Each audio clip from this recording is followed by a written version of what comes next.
മല എന്ന് പറയുന്നത് 8 കിലോമീറ്റർ നീളവും അതുപോലെ തന്നെ ചിലയിടങ്ങളിലൊക്കെ 2 കിലോമീറ്ററോളം വീതിയുമുണ്ട്.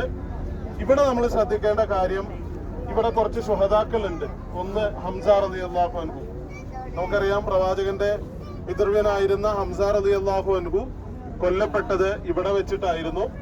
ഹിന്ദിനെ, തന്റെ പിതാവിനെയും മറ്റുമൊക്കെ കൊന്നതിന്റെ വാശി തീർക്കാൻ വേണ്ടി വഹ്ശി എന്ന അടിമയെ ചട്ടം കെട്ടിയിട്ട് അവര് കുന്തം, അതായത് വിഷം പുരട്ടിയ കുന്ത പറിച്ചിട്ടാണ് ഹംസ റളിയല്ലാഹു അൻഹുവിനെ കൊലപ്പെടുത്തിയത്. വീരോചിതം തുടക്കത്തിൽ ഹംസ റളിയല്ലാഹു അൻഹു യുദ്ധത്തിൽ സന്നിഹിതനായിരുന്നു. വഹ്ശിക്ക് നല്ലൊരു ഓഫർ കൊടുത്തു. നീ ഹംസയെ കൊന്നു കഴിഞ്ഞാൽ നിന്നെ അടിമത്തത്തിൽ നിന്ന് മോചിപ്പിക്കാം. അതിൽ വശംവദനായിട്ടാണ് ഹംസ റളിയല്ലാഹു അൻഹുവിനെ വഹ്ശി കൊന്നത്. റസൂൽ സല്ലല്ലാഹു അലൈഹി വസല്ലം വഹ്ശി പിന്നീട് മുസ്ലിം ആകുമ്പോൾ വഹ്ശിയോട് പറഞ്ഞ ഒരു അഭ്യർത്ഥന, നീ ഞാനിരിക്കുന്ന സദസ്സുകളിൽ എന്റെ മുന്നിലൂടെ വന്നു പോകരുത്, എനിക്കെന്റെ ഹംസയെ കുറിച്ച് ഓർമ്മ വരുമെന്നാണ്. അപ്പോ ഹംസ റളിയല്ലാഹു അൻഹു പ്രവാചകന്റെ കൂടെ ദഅവത്തിന്റെ കാര്യങ്ങളിലൊക്കെ ഉണ്ടായിരുന്നു എന്ന് മാത്രമല്ല, പ്രവാചകനേക്കാൾ 1-2 വയസ്സിന് മൂത്ത ഒരു സഹോദരൻ കൂടിയായിരുന്നു ഹംസ റളിയല്ലാഹു അൻഹു. അങ്ങനെ ഹംസ റളിയല്ലാഹു അൻഹു കൊല്ലപ്പെട്ട് കഴിഞ്ഞിട്ട് ഹിന്ദ് ഹംസയുടെ മൃതശരീരത്തിന്റെ അടുക്കലേക്ക് വന്ന് മാറിടം പിച്ചു ചീന്തിയിട്ട് അതിൽ നിന്ന് പച്ചക്കരളെടുത്ത് കടിച്ചു തുപ്പി എന്നുള്ളത് ചരിത്രം നമുക്ക് സാക്ഷ്യം പറയുന്ന കാര്യമാണ്.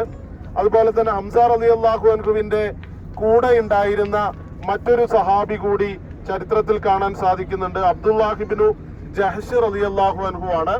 ഈ ഹംസയെയും അബ്ദുല്ലാഹിബ്നു ജഹ്ഷിനെയും ഇപ്പൊ നിങ്ങൾ അവിടെ കാണുന്നുണ്ട്, ആ ഭാഗത്ത് ഒരേ ഖബറിലാണ് ഖബറടക്കിയത് എന്ന് കാണാൻ കഴിയുന്നുണ്ട്. മറ്റൊന്ന് മദീനയിലെ ഗുരുനാഥനായി അറിയപ്പെട്ട മുസ്അബ് ബിൻ ഉമൈർ റളിയല്ലാഹു അൻഹു കൊല്ലപ്പെട്ടത് ഇവിടെ വെച്ചിട്ടാണ്. നമ്മൾ ബസ്സിൽ നിന്ന് പോന്നപ്പോ പറഞ്ഞതുപോലെ ഇറക്കത് പുല്ലുകൊണ്ട് കാലിന്റെ ഭാഗവും തലയുടെ ഭാഗം കിട്ടിയ കഫൻ പുടവ കൊണ്ട് മൂടിയിട്ടാണ് അദ്ദേഹത്തെ കഫൻ ചെയ്തത്. അതുപോലെ തന്നെ ഷമ്മാസ് ബിൻ ഉസ്മാൻ, അതുപോലെ അനസ് ബിൻ നളർ, അദ്ദേഹവും വളരെ പ്രധാനപ്പെട്ട ആളാണ്. അദ്ദേഹത്തെ ഇവര് കൊലപ്പെടുത്തിയത് 70ഓളം വെട്ടുകളായിരുന്നു അദ്ദേഹത്തിന്റെ ശരീരത്തിൽ ഉണ്ടായിരുന്നത്. 70ഓളം കഷ്ണങ്ങളായിരുന്നു. അദ്ദേഹത്തിന്റെ സഹോദരിക്ക് മാത്രമാണ് അദ്ദേഹത്തിന്റെ മൃതദേഹമാണ് എന്ന് തിരിച്ചറിയാൻ കഴിഞ്ഞത് എന്ന് നമുക്ക് കാണാൻ കഴിയുന്നു. അതുപോലെ തന്നെ Saad bin റബീഅ, Abdullahi bin Amr bin ഹറാം, അംർ ബിനുൽ ജമൂഹ് മുടന്തനായിട്ടായിരുന്നു അദ്ദേഹം ഉണ്ടായിരുന്നത്. യുദ്ധത്തിന് വരുമ്പോ തന്നെ അദ്ദേഹം പറഞ്ഞത്, അദ്ദേഹത്തിന്റെ ആഗ്രഹം, ഇങ്ങനെ മുടന്തനായി എനിക്ക് സ്വർഗത്തിൽ കടക്കണമെന്നാണ് എന്റെ ആഗ്രഹം എന്ന് പറഞ്ഞ് വീരോചിതം പോരാടിയ അംർ ബിനു ജുമൂഹ് ഈ രണാങ്കണത്തിൽ വെച്ചിട്ടാണ് മരണപ്പെട്ടത്.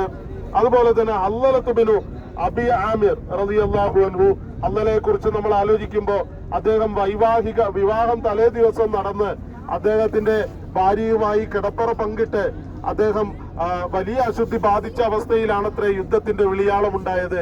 അദ്ദേഹം യുദ്ധത്തിൽ വന്ന് പങ്കെടുക്കുകയും വീരോചിതം പോരാടി അദ്ദേഹം ഷഹീദാവുകയും ചെയ്തു. സഹാബത്ത് അദ്ദേഹത്തിന്റെ അടുക്കലേക്ക് ചെന്നപ്പോ അദ്ദേഹത്തിന്റെ തലയിൽ നിന്ന് ഉറ്റി വീഴുന്ന വെള്ളത്തുള്ളികൾ ഇങ്ങനെ കാണാനിടയായി. ആ സമയത്ത് ചോദിച്ചു അത്ര, ഈ വെള്ളത്തുള്ളികൾ എന്താണ്? അദ്ദേഹം ജനാബത്തുകാരനായിരുന്നു. അദ്ദേഹത്തെ മലായിക്കത്തുകൾ കുളിപ്പിച്ച സംഭവം വരെ ചരിത്രത്തിൽ നമുക്ക് കാണാൻ സാധിക്കുന്നു. അങ്ങനെയുള്ള ഹല്ലല റളിയല്ലാഹു അൻഹുവിന്റെ വീരോചിതമായിട്ടുള്ള പോരാട്ടവും നമ്മളിവിടെ ഓർക്കണം. അങ്ങനെ മുസ്ലിങ്ങളുടെ കൂട്ടത്തിൽ നിന്ന് ഏറെ പേർ രക്തസാക്ഷികളായ രണാങ്കണമാണ് ഉഹദ് എന്ന് പറയുന്നത്. വലതുഭാഗത്ത് കാണുന്ന ജബൽ റുമാത്ത് നമുക്ക് അനുസരണക്കേടിന്റെ മലയായിട്ട് കാണാൻ കഴിയുകയാണ്. ഇവിടെ നിന്ന് നമുക്കുള്ള ഗുണപാഠം എന്ന് പറഞ്ഞാൽ, നേതൃത്വം, ആ നേതൃത്വത്തെ ഒരു നേതൃത്വത്തിലേക്ക് ഏൽപ്പിച്ചു കഴിഞ്ഞാൽ അവരെ നമ്മൾ അനുസരിക്കണമെന്നുള്ളതാണ്. അനുസരണക്കേട് എന്നുള്ളത് ഇസ്ലാമികമായി തെറ്റായ കാര്യമാണ് എന്ന് കൂടി നമ്മൾ മനസ്സിലാക്കണം. ഇനി നമുക്ക് ഈ ബോർഡിലേക്ക് പോകാം. ഈ ബോർഡില്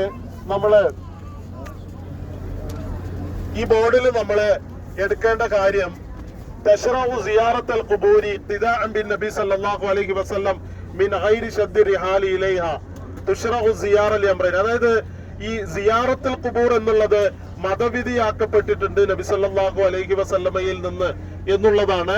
എന്നാൽ 2 കാര്യങ്ങൾ നമ്മള് ഈ സിയാറത്ത് ചെയ്യുന്ന സമയത്ത് ശ്രദ്ധിക്കണം. ഒന്ന്, ഖബറിൽ കിടക്കുന്ന ആളുകൾക്ക് നമ്മൾ സലാം പറയണം, അവർക്ക് വേണ്ടി പ്രാർത്ഥിക്കണം. ഒന്നാമത്തെ കാര്യം, വകാന നബി സല്ലല്ലാഹു അലൈഹി വസല്ലം യഖൂൽ നബി സല്ലല്ലാഹു അലൈഹി വസല്ലം പറയുന്നത് ഇപ്രകാരമായിരുന്നു. നമുക്കതൊന്ന് പറയാം. അസ്സലാമു അലൈക്കും അഹ്ലദ് ദിയാരി മിനൽ മുഅ്മിനീന വൽ മുസ്ലിമീൻ വഇന്നാ ഇൻഷാ അല്ലാഹു ലലാഹിഖൂൻ അസ്അലുല്ലാഹ ലനാ വലക്കുമുൽ ആഫിയ. മുസ്ലിം ഉദ്ധരിച്ച ഹദീസാണത്. നമ്മൾ പറയേണ്ടത് ഈ ഖബറിൽ കിടക്കുന്ന ആളുകൾക്ക് നമ്മൾ സലാം പറയും. വിശ്വാസികളും മുസ്ലിങ്ങളുമായ ആളുകൾക്കാണ് നമ്മൾ സലാം പറയുന്നത്. ഇൻഷാ അല്ലാഹ് വളരെ വൈകാതെ ഞങ്ങൾ നിങ്ങളോടൊപ്പം ചേരും, മറയുടെ ലോകത്ത് ഞങ്ങളും വരും. അതുപോലെ തന്നെ അള്ളാഹു ഞങ്ങൾക്കും ആ മറഞ്ഞ ലോകത്ത് നിങ്ങൾക്കും സൗഖ്യം നൽകുമാറാകട്ടെ എന്ന പ്രാർത്ഥന നമ്മൾ പ്രാർത്ഥിക്കുന്നത് സുന്നത്താണ് എന്ന് ഒന്നാമത്തെ കാര്യം റസൂല് പഠിപ്പിച്ചിരിക്കുകയാണ്. രണ്ടാമത്തേത് തുദക്കിറുൽ ആഖിറ, നമ്മളെ തദക്കുറുൽ ആഖിറ, നമ്മൾ ആഖിറത്തിനെ കുറിച്ച് ചിന്തിക്കണം എന്നുള്ളതാണ്. അതായത് നമുക്ക് ഈ ജീവിതമല്ല, പരലോകം എന്നുള്ളത് വരാനുണ്ട് എന്ന ചിന്ത നമുക്ക് ഉണ്ടാകണം. അതും റസൂല് പറഞ്ഞ എന്താണ്, ഇന്നി കുൻതു നുഹീതുക്കും അൻ സിയാറത്തിൽ ഖുബൂർ, മുമ്പ് ഞാൻ നിങ്ങളോട് ഖബർ സന്ദർശിക്കുന്നതിന് വിലക്കിയിരുന്നു. ഫസുറൂഹ, എന്നാൽ നിങ്ങൾ ആ ഖബർ സന്ദർശിക്കുക. ഫഇന്നഹാ തദക്കുറുൽ ആഖിറ, അത് നിങ്ങൾക്ക് ആഖിറത്തിനെ കുറിച്ചുള്ള ഓർമ്മയുണ്ടാക്കും എന്നുള്ളതാണ്. മൂന്നാമത്തെ കാര്യം പഠിപ്പിക്കുന്നത് അത്തമസ്സുഖു ബിൽ ഖുബൂരി ബിദ്അ, ഈ ഖബറുകളിൽ എന്താ പറയാ തൊട്ടു തടവുക എന്നുള്ളത് ബിദ്അത്തായ കാര്യമാണ്. മഹ്ദസത്തുൻ, അത് യഥാർത്ഥത്തിൽ മതത്തിലേക്ക് പുതുതായി കടത്തിക്കൂട്ടിയ സംഗതിയാണ്. ലാ യജൂസു, അത് അനുവദനീയമല്ല. നമ്മുടെ നാട്ടില് ജാറങ്ങളും അതുപോലെ തന്നെ പച്ചപ്പുതച്ച ജാറങ്ങളൊക്കെ ഒരുപാട് കാണും. അത് അവിടെ പോകലോ അങ്ങനെ പച്ചപ്പുതപ്പ് ധരിപ്പിക്കലോ അവിടെ പോയിട്ട് തടവലോ ഒന്നും ഇസ്ലാമികമായി ശരീഅത്തിൽ പറയാത്ത കാര്യമാണ്, അനുവദനീയമല്ല.